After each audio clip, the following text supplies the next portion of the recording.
por la señal de la Santa Cruz de nuestros enemigos, líbranos, Señor Dios nuestro. En el nombre del Padre, y del Hijo, y del Espíritu Santo. Amén.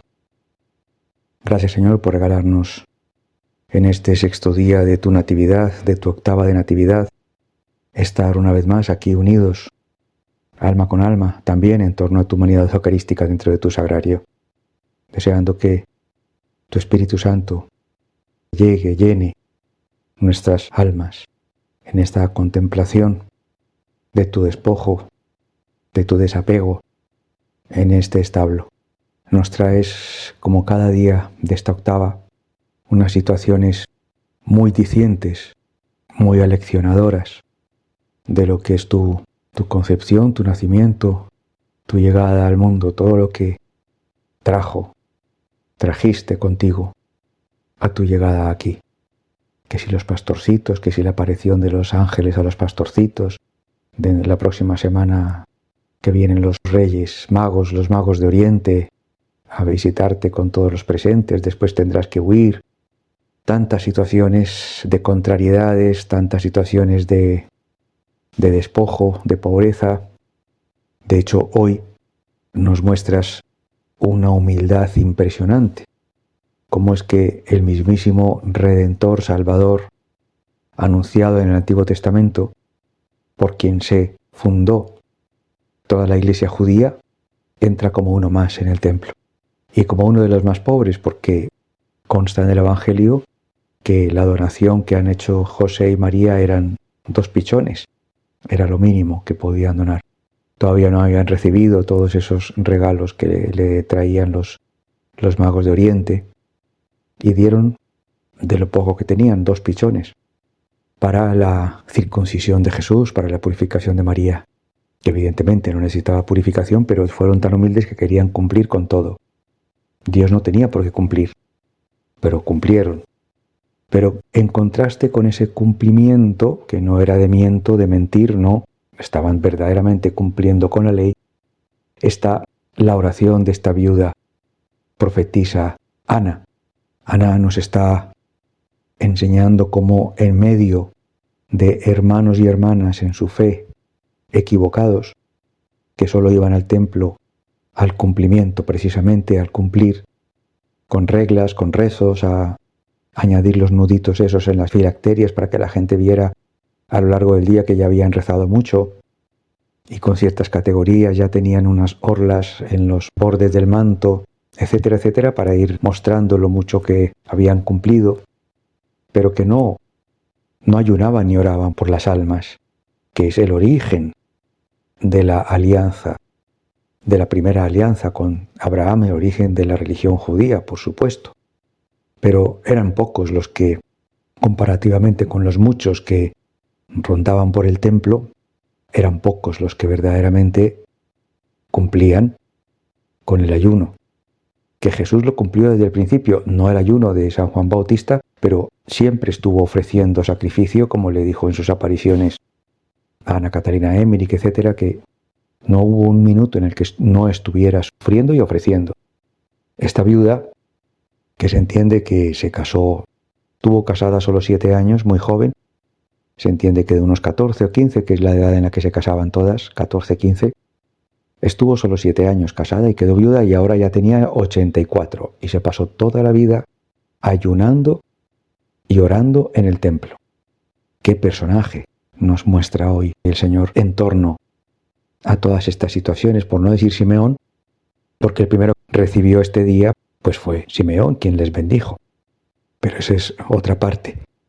En esta situación nos presenta el Señor a Ana, la profetisa, fiel como la que más, desde los, diríamos, 20 y pico, 22 añitos, hasta estos 84, ayunando y orando por las almas, que era por lo que se suponía que ellos tenían que ayunar y orar, por las almas y la llegada del Salvador de esas almas. Obviamente, los que ayunaban y oraban sí sabían que iba a haber un Salvador de las almas, no un Salvador político, que fue como se fue equivocando gran parte de sus hermanos en la fe, que pensaban que el Salvador que venía era un Salvador político, que les iba a salvar del emperador de Roma, del Imperio Romano.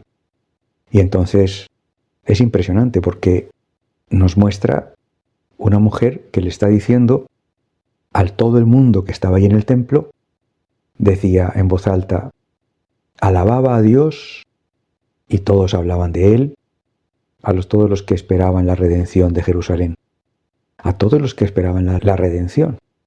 Porque claro, no es lo mismo como nosotros aquí y cada uno de nosotros que somos misioneros allí donde el Señor nos pone cada día. Hablamos de Él, pero no todos le reciben a Él. No es lo mismo hablar de Él que un alma sea humilde y le reciba a Él. Ella hablaba de Él a todos, pero a todos los que esperaban la redención. Muchos habrán escuchado y ha dicho, bueno, pues ya veremos cuando tenga ejército y tenga poder, a ver si nos libera de el César, del imperio. Son muchos matices. José y María cumplieron con la ley. La circuncisión, la supuesta purificación, porque María no tenía necesidad de ser purificada, pero cumplieron con la ley. Dieron su estipendio de los 2 pichones, que era lo mínimo que se podía. Simeón fue cuando dijo la profecía de la espada que traspasaría el alma de la Santísima Virgen un día, y Ana remata su servicio a las almas y al templo, a su fe, al Señor, su servicio de ayuno y oración durante tantos años, aproximadamente 70 años ayunando y orando para recibir este premio tan grande de ver de cerca al Salvador, por el que ella había entregado la vida, por su misión, sus almas, por Él. Damos pues gracias al Señor porque hoy nos enseña la importancia de esa humildad, la humildad de la profetisa Ana, que si no hubiera sido por ese ayuno y oración, no hubiera podido ver, entre comillas, con los ojos que ve Dios, porque es así, o sea, no podemos, como decía Jesucristo en el Evangelio, tener 2 velas, una encendida a Dios y otra al otro, porque estamos buscando los bienes del mundo y a la vez queremos los bienes de Dios. Eso no es posible. Esta mujer tenía los bienes de Dios, el don de la profecía, pues porque era una mujer que estaba dedicada al ayuno, 70 años aproximadamente al ayuno y a la oración. Es un gran ejemplo para nosotros, igual que el profeta Simeón que les recibió y les bendijo. Son ejemplo para nosotros. La humildad, la entrega, la donación, para que el Señor cumpla sus promesas, las que nos hizo Jesucristo en el Evangelio, que de hacernos, tras esa humildad, tras esa entrega y esa donación por las almas, no por mí mismo, sino por las almas, Él nos promete y nos cumple que nos hace la cruz llevadera, la carga ligera, como lo habrá hecho con Ana la profetisa, con Simeón, obviamente con José, con María, y que nos da el resto por añadidura.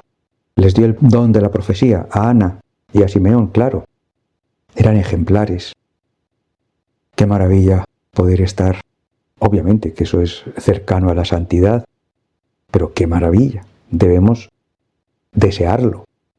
Si no lo logramos, por lo menos desearlo. Ser así de humildes, de desapegados, de despojados, de entregados al Señor, a nuestro Señor Jesucristo y a su plan de salvación de sus almas. Hablamos, le llevamos, amamos, y bueno, pues ahora unos que escuchen, que aprovechen, otros que no. No pasa nada, pues no pasa nada, quiero decir, no nos vamos a destruir nosotros, que lo querría el demonio, destruirnos nosotros emocionalmente, es que yo estoy luchando por y es que tal. No, porque Dios no quiere eso. Dios solo quiere que le llevemos, le entreguemos. Pero luego, a por el siguiente, y ya esa persona en su libre albedrío le dirá sí, le dirá no, lo que sea, y Dios intervendrá. Veremos, no veremos frutos. Aquí la anciana profetisa Ana alababa a Dios, hablaba de Él a todos los que esperaban la redención. Gracias, Señor. Ayúdanos en esta humildad, de ayuno y oración. Recordemos también que Jesucristo decía que esos demonios más difíciles no se pueden expulsar sino es con ayuno y oración. Oración y ayuno. El ayuno es muy importante, el sacrificio es muy importante, la cruz es muy importante. Sin cruz no hay salvación.